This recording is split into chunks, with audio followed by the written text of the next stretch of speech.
میں ایک واقعہ آپ کو سناتا ہوں جو خود میرے ساتھ پیش آیا۔ میرے پاس کئی سال پہلے کی بات ہے، جرمنی سے ایک صاحب کا میرے پاس خط آیا اور انہوں نے اپنا حال یہ لکھا کہ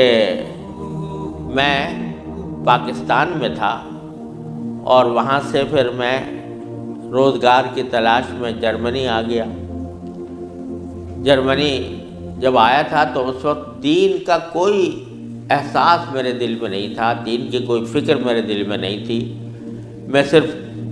دنیا کمانے کے لیے یہاں پر آ گیا تھا، تو نہ اپنے دین کی کچھ خبر تھی، نہ معلومات تھی، نہ اس پر عمل تھا۔ لیکن یہاں پر رہتے رہتے میں نے ایک کرسچن لڑکی سے میرے تعلقات ہو گئے اور پھر میں نے اس سے شادی کر لی۔ شادی کے بعد بھی کوئی دین کی طرف رغبت پیدا نہیں ہوئی، کوئی احساس پیدا نہیں ہوا۔ لیکن جب اولاد ہو گئی اور اولاد ذرا نشو و نما پانے لگی، ذرا سی وہ سمجھدار ہونے لگی، تو اس وقت میں نے دیکھا کہ میری کرسچن بیوی وہ اولاد کو کرسچینٹی پڑھا رہی ہے اور کرسچینٹی کی تعلیم دے رہی ہے۔ تو اس وقت میرے دل کا اندر کا سویا ہوا مسلمان جاگا کہ یہ میری اولاد ہے اور یہ کرسچن بننے جا رہی ہے، میری بیوی اس کو کرسچینٹی پڑھا رہی ہے۔ تو میں نے اپنی بیوی سے کہا کہ تم اس کو یہ کرسچینٹی مت پڑھاؤ۔ بیوی نے کہا میں کیوں نہ پڑھاؤں، یہ میری بھی اولاد ہے اور میں اس کو حق سمجھتی ہوں، تو اپنی اولاد کو بھی ویسے ہی بنانا چاہتی ہوں۔ میں نے کہا نہیں، کرسچینٹی حق نہیں ہے، اسلام برحق ہے۔ تو اس نے کہا مجھے ثابت کرو کہ کیوں برحق ہے اسلام اور کرسچینٹی میں کیا خرابی ہے۔ تو اب میرے پاس علم تو تھا نہیں، مجھے اپنے دین کا بھی پتہ نہیں تھا، کرسچینٹی کا بھی پتہ نہیں تھا، لہذا جب وہ بات کرتی تو میں اس کا جواب دینے کے لیے کی پوزیشن میں نہیں تھا، اس کے سوالات کا جواب نہیں دے سکتا تھا، اس کے اعتراضات کا جواب نہیں دے سکتا تھا۔ تو میں اس مشکل میں ہوں کہ میری اولاد وہ میری بیوی کی تعلیم و تربیت کے نتیجے میں کرسچن بننے جا رہی ہے اور میرے دل پر آرے چل رہے ہیں، میں کچھ کر نہیں سکتا۔ تو آپ مجھے کوئی طریقہ بتائیے۔ یہ خط میرے پاس آیا تو میں نے اللہ تبارک و تعالیٰ سے دعا کی کہ اللہ کوئی ایسی تدبیر اس دل میں ڈال دیجیے کہ جس سے اس بیچارے مسلمان کی مشکل حل ہو۔ تو میں نے اس کو لکھا کہ ایک تو میری کتاب ہے واٹ از کرسچینٹی کے نام سے، جس میں کرسچینٹی کے بارے میں تفصیل ہے، تو وہ کتاب میں نے بھیجی اور ساتھ میں اس سے کہا کہ آپ اپنی بیوی سے بحث کرنا بند کر دیں، کیونکہ بحث کرنے سے کچھ فائدہ نہیں ہوگا، آپ کو خود معلومات نہیں ہے اور بحث کرنے سے ویسے بھی فائدہ نہیں ہوتا۔ جب بحث مباحثہ شروع ہوتا ہے تو ہر ایک آدمی چاہتا ہے دوسرے کو زیر کر دے، اس سے کوئی خاص فائدہ نہیں ہوتا۔ تو آپ بحث کرنا تو بند کر دیں، البتہ ان کو دو باتوں پر آمادہ کر لیں۔ ایک بات تو یہ کہ اس سے یہ کہیں کہ بھئی خدا کو تم بھی مانتی ہو اور میں بھی مانتا ہوں، اور یہ بھی مانتی ہو کہ خدا سے دعا کی جاتی ہے، تو آؤ ہم دونوں بیٹھ کر یہ دعا کریں، اکٹھے بیٹھ کر یہ دعا کریں کہ یا اللہ اگر اسلام برحق ہے تو ہمارا سینہ اسلام کے لیے کھول دیجئے، اس پر عمل کی توفیق عطا فرمائیے، اور اگر کرسچینٹی برحق ہے تو پھر کرسچینٹی کے اوپر ہمارا دل کو مطمئن کر دیجئے۔ دونوں مل کے یہ دعا کیا کریں۔ ایک تو اس بات پر اس کو آمادہ کریں، دوسرے اس بات پر آمادہ کریں میں کتاب بھیج رہا ہوں کہ وہ کتاب کا مطالعہ کر لیں۔ میں نے یہ لکھ تو دیا، اللہ تعالیٰ سے دعا بھی کی کہ اللہ میں نے لکھ تو دیا ہے، اس کو مؤثر و مفید بنا دیجئے۔ کچھ عرصے کے بعد اس ساتھی کا خط آیا، اس نے لکھا کہ الحمدللہ میری بیوی نے آپ کی دونوں باتیں تو مان لی ہیں اور کہا کہ یہ دعا بھی کروں گی اور یہ کتاب بھی پڑھوں گی، لیکن ابھی کوئی فرق نہیں آیا، معاملہ کیوں کا توں ہے۔ تو میں نے پھر ان کو خط لکھا کہ آپ گھبرائیں نہیں اور اس عمل کو جاری رکھیں، دعا کرتے رہیں، تو گھبرائیں نہیں۔ اس کے کچھ عرصے کے بعد ان کا خط آیا میرے پاس، اس میں انہوں نے لکھا کہ عجیب و غریب واقعہ ہو گیا، وہ یہ کہ میری بیوی وہ کسی جگہ کوئی ڈگری کورس کر رہی تھی، اس سلسلے میں یونیورسٹی گئی اور یونیورسٹی سے واپس آتے ہوئے ہم دونوں واپس آ رہے تھے، وہ گاڑی ڈرائیو کر رہی تھی، میں اس کے برابر میں بیٹھا ہوا تھا،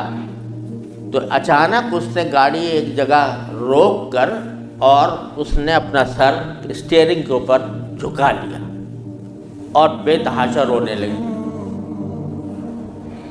میں سمجھا کہ خدا نہ کرے اس کے اوپر کوئی دل کا دورہ پڑا ہے یا کوئی تکلیف ہوئی ہے، تو میں پریشان ہوا۔ میں نے پوچھا کیا بات ہے، تو روتے روتے اس سے بولا نہیں جا رہا تھا۔ بمشکل جب میں نے بار بار پوچھا تو اس نے ایک جملہ کہا کہ میں اور کوئی تکلیف نہیں ہے، بس مجھے تم مسلمان بنا، اسلام میں قبول کرنا چاہتی ہوں۔ کہتے مجھے اپنے کانوں پر اعتبار نہیں آیا کہ یہ وہی عورت ہے کہ جو اتنی شدت کے ساتھ مجھ سے بحث کیا کرتی تھی، اور اب یہ کہہ رہی ہے کہ میں نے کیا کہا، تو بار بار میں نے اس سے پوچھا تو اس نے کہا کہ نہیں، میں سچ کہہ رہی ہوں کہ مجھے مسلمان ہونا ہے، تو مجھے کہیں لے جا کر مجھے مسلمان بناؤ۔ میں پھر اس کو فوراً اسلامی سینٹر میں لے گیا، وہاں جا کے اس نے کلمہ شہادت پڑھا، مسلمان ہوئی، اور اس نے خط میں لکھا تھا کہ یہ اتفاق سے یہ دن رمضان کا تھا اور آج پہلا موقع ہے کہ ہم دونوں نے سحری میں اٹھ کر ہم دونوں نے اکٹھا روزہ رکھا ہے، اور آپ کو خط لکھ رہے ہیں، اور دوسرا خط میری بیوی کی طرف سے ہے۔ تو دوسرا خط اس کے ساتھ تھا اس کی بیوی کی طرف سے، اور اس نے مجھے لکھا تھا کہ میں آپ کا شکریہ ادا کرتی ہوں کہ آپ نے مجھے ایک ایسا طریقہ بتایا جس کے ذریعے اللہ تبارک و تعالیٰ نے مجھے ہدایت عطا فرمائی۔ تو یہ میرے خود اپنے ساتھ پیش آیا ہوا واقعہ ہے۔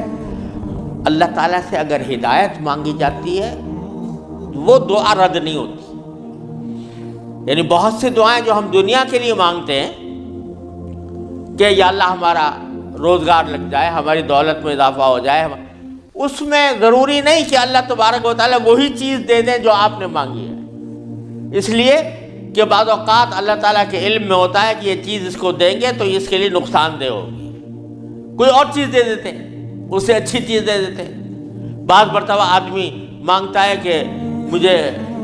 میری دولت میں اضافہ ہو جائے، لیکن اللہ تعالیٰ جانتے ہیں کہ اس کی دولت میں اضافہ ہوگا تو پتہ نہیں یہ کس وادی میں جا کے گرے گا، لہذا وہ نہیں دیتے اس کو،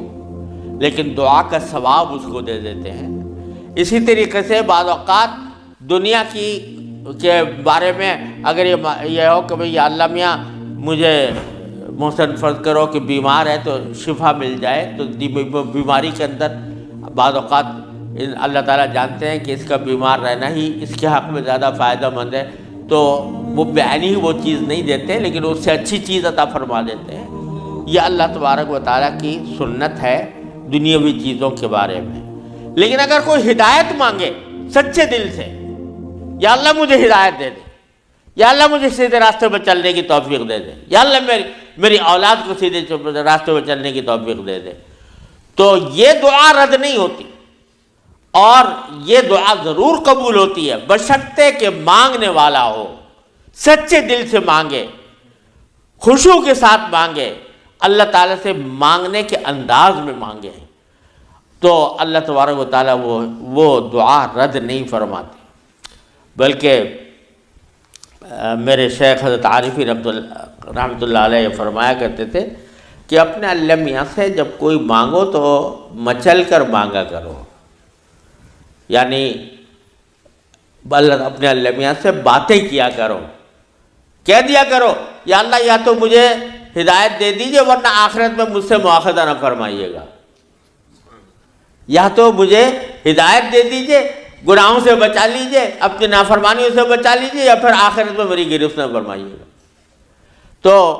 بندہ جب اس طرح مانگتا ہے تو اللہ تبارک و تعالیٰ ضرور عطا فرماتا ہے، ہدایت ملتی ہے،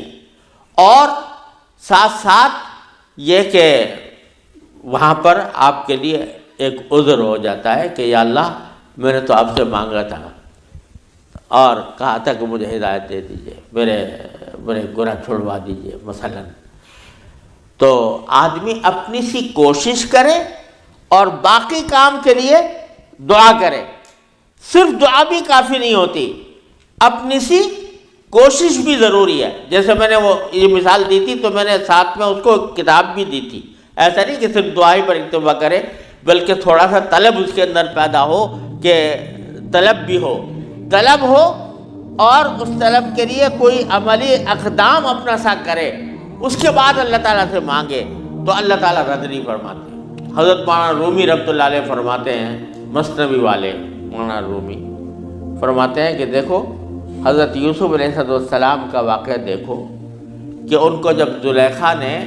ورغلایا، گناہ کے اوپر آمادہ کرنے کی کوشش کی، تو قرآن کریم میں ہے کہ اس سے پہلے اس نے سارے دروازوں پر تالے ڈال دیے تھے، غلقت الابواب، سارے دروازوں پر تالے ڈال دیے تھے، اور پھر حضرت یوسف علیہ السلام کو بہکایا، ورغلایا۔ تو حضرت یوسف علیہ السلام آنکھوں سے دیکھ رہے تھے کہ سامنے دروازوں پر تالے پڑے ہوئے ہیں، نکلنے کا راستہ نہیں ہے، لیکن انہوں نے سوچا کہ میرے بس میں اتنا ہے کہ دروازے تک چلا جاؤں، بھاگ گئے، تو بھاگ گئے، دروازے تک پہنچ گئے، اور وہاں جا کے مانگا اللہ تعالیٰ سے کہ یا اللہ یہاں تک پہنچنا تو میرا کام تھا، آگے دروازے سے باہر نکالنا اور اس گناہ سے مجھے بچانا آپ کا کام ہے۔ تو نتیجہ یہ ہوا کہ دروازے کے تالے ٹوٹ گئے اور داخل۔ تو مولانا رومی فرماتے ہیں کہ گرچہ رکھنا نیست عالم را پدید، خیرہ یوسف وار می باید دوید، اگرچہ تمہیں اس دنیا کے اندر تمہیں کوئی راستہ نظر نہیں آ رہا، گناہوں سے بچنے کا، اللہ تبارک و تعالیٰ کی نافرمانی سے بچنے کا ماحول ایسا ہے، اس سے نکلنے کا راستہ نظر نہیں آیا، لیکن خیرہ یوسف وار می باید دوید، جس طرح یوسف علیہ السلام دروازے اپنے حد تک جتنا کر سکتے تھے اس کے لیے دروازے تک دوڑ گئے، اس طرح تم بھی دوڑ جاؤ اور پھر اللہ تبارک و تعالیٰ سے مانگو، تو اللہ تبارک و تعالیٰ انشاءاللہ رد نہیں فرمائیں گے۔ اس لیے میں عرض کرتا ہوں کہ اپنے معمولات میں، روزمرہ کے معمولات میں یہ بات شامل کریں کہ رات کو سونے سے پہلے اللہ تبارک و تعالیٰ کی بارگاہ میں اپنی بھی اور اپنی اولاد کی بھی، اپنے گھر والوں کی بھی ہدایت کی دعا فرمائیں۔ اللہ یا اللہ اپنے رحمت سے ہم چاہتے ہیں کہ ایسا کریں، اپنی طرف سے کوشش بھی کر رہے ہیں، یا اللہ اپنے فضل و کرم سے اپنے رحمت سے اس کوشش کو کامیاب بنا دیجئے اور ہمارے دلوں کو پھیر دیجئے۔ قرآن کریم حضور اقدس صلی اللہ علیہ وسلم دعا تلقین فرمائی، یا مصرف القلوب صرف قلوبنا علی طاعتک، اے وہ ذات جو دلوں کو پھیرنے والی ہے، اے اللہ ہمارے دلوں کو اپنی طاعت کی طرف پھیر دیجئے، اپنی اطاعت کی طرف پھیر دیجئے۔ یہ دعا سرکار دو عالم صلی اللہ علیہ وسلم تلقین فرمائی۔ تو یہ دعا ہر روز بندہ مانگے اللہ تبارک و تعالیٰ سے، انشاءاللہ رد نہیں ہوگی، انشاءاللہ ضرور کامیابی ہوگی۔ اپنی طرف سے کوشش جاری رہے اور ساتھ ساتھ اللہ تعالیٰ سے مانگتے رہیں، انشاءاللہ